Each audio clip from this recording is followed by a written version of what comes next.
A few months ago, I released a video about the urban planning of Scottsdale, Arizona.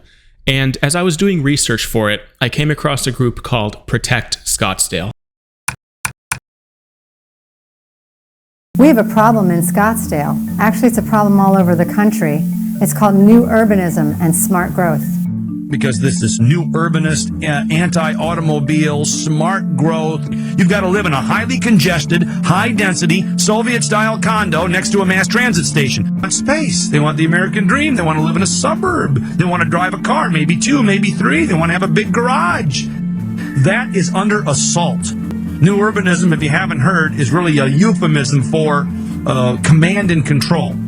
I listened to every issue they had with the urbanization of Scottsdale. I watched them whine about the apartment buildings, the traffic, the pollution.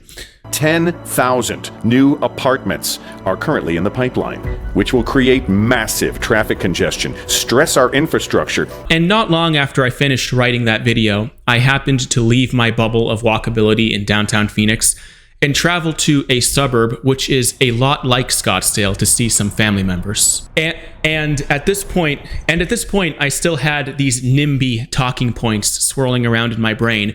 And when I got off the highway exit, I noticed the road was absolutely packed. I wouldn't call it bumper-to-bumper traffic, but this area was supposed to be a low-density suburb on the edge of the metro area. And as I drove through this arterial road, I was shocked at how crowded it was. I've heard suburban politicians say their suburbs are full countless times before. But one of the most egregious examples has to be this councilman from Redondo Beach. Now, this city faces the very real prospect of all of this becoming housing and right in its yard.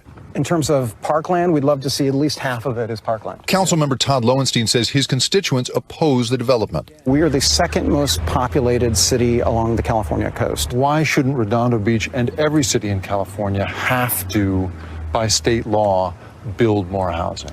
Well, we're already full. Honestly, we have traffic issues. We have to keep up with our infrastructure like sewers and roads.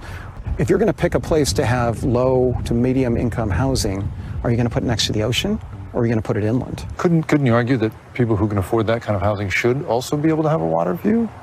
Well, everybody, I would have loved when I was 20 years old to have a water view, but as many people around here have worked their way up to being able to afford something like that. So, yes, everybody deserves a place to live. The question is, where do they deserve the place to live? To understand what he's arguing about, let me give you some context. A big reason why homes are so expensive in the LA area is because that region is being choked by its most exclusionary suburbs. Venice Beach is a great example of this. From 1960 to 2010, the LA metro area's population increased by 91%, the city of LA grew itself by 53%, and Venice Beach somehow managed to shrink by 20%. As the region grew around them and Venice Beach rose in popularity, neighborhood activists viciously opposed new, denser housing developments that would have increased the supply and allowed more people to live there. Since 1960, housing costs in the LA metro have increased substantially. It is, after all, one of the least affordable cities in the country. But housing costs in Venice Beach have absolutely skyrocketed. They've increased at a much higher rate than LA as a whole because anti-growth activists have successfully fought to keep the supply of housing scarce. And when demand to live in a certain area increases and municipalities refuse to build new housing, prices go up and people get pushed out.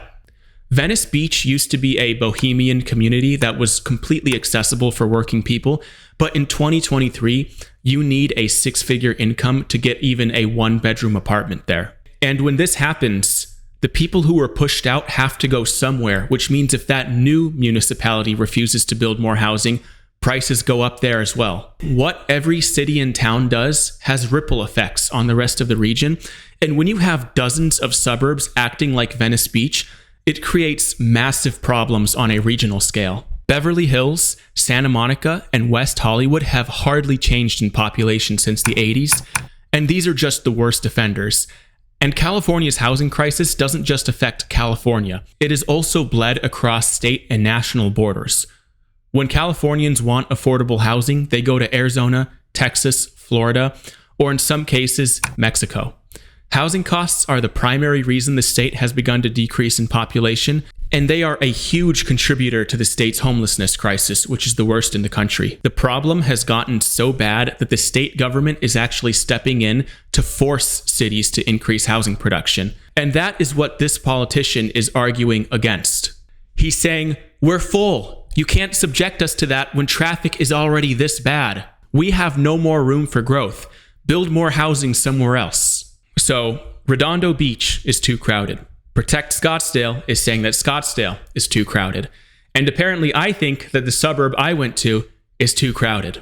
But that doesn't make sense because there are plenty of cities that manage to exist just fine with 2, 3, or even 5 times the population density. Problem here is that these cities are designed around the car, and car infrastructure is horribly inefficient at moving large amounts of people. A car lane with peak conditions and little traffic can typically move around 1,500 people every hour. A lane with a regular bus can move roughly 5,000. A lane with bus rapid transit can move 9,000. A lane for pedestrians can move 15,000.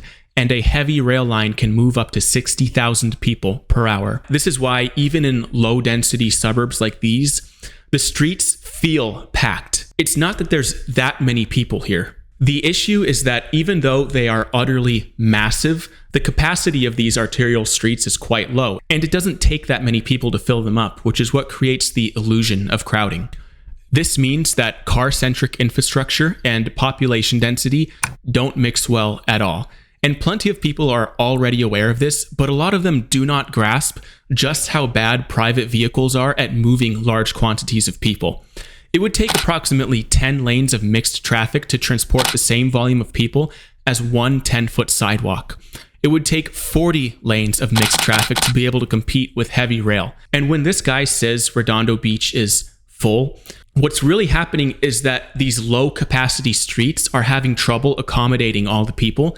And because Redondo Beach isn't well served by public transportation, a lot of people have no other option but to use them. The problem isn't that there's that many people there or that the state is forcing them to allow slightly denser housing. The problem is that car infrastructure sucks at moving large amounts of people. One of the biggest gripes that urbanists have about the car-centric pattern of development is that aside from being horrible for the environment, expensive to maintain, not good at generating tax dollars, and just overall being ugly, is that it excludes a lot of people from fully participating in public life. Car-related expenses average over $1,000 a month, and there are a lot of people who, for one reason or another, cannot drive.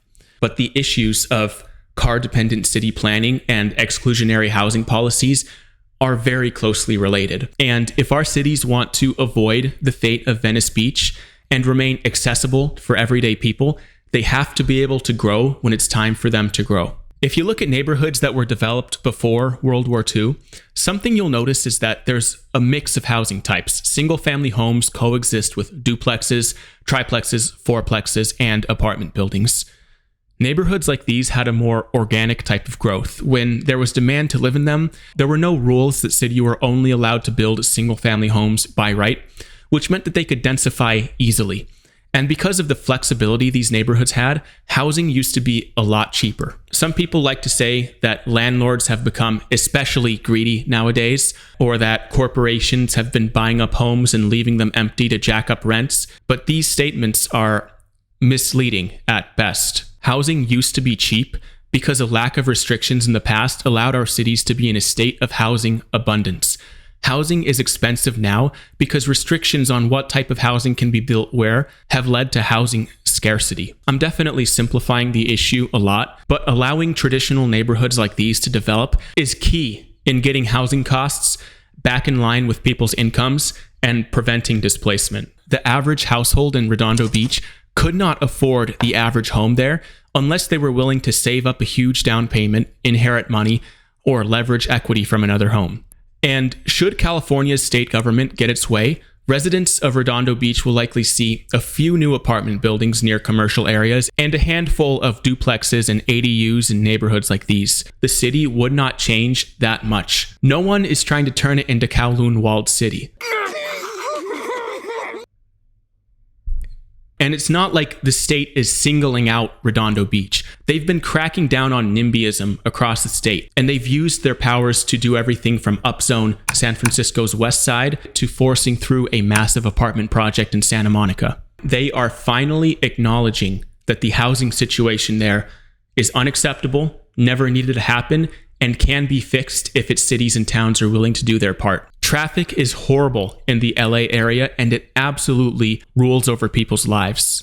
But the idea that Redondo Beach is full is just not true. There's not that many people there. It's not that dense. The problem is that streets, which are designed for cars, are bad at moving large volumes of people. And it's just not feasible to expand outward and build further and further into the desert.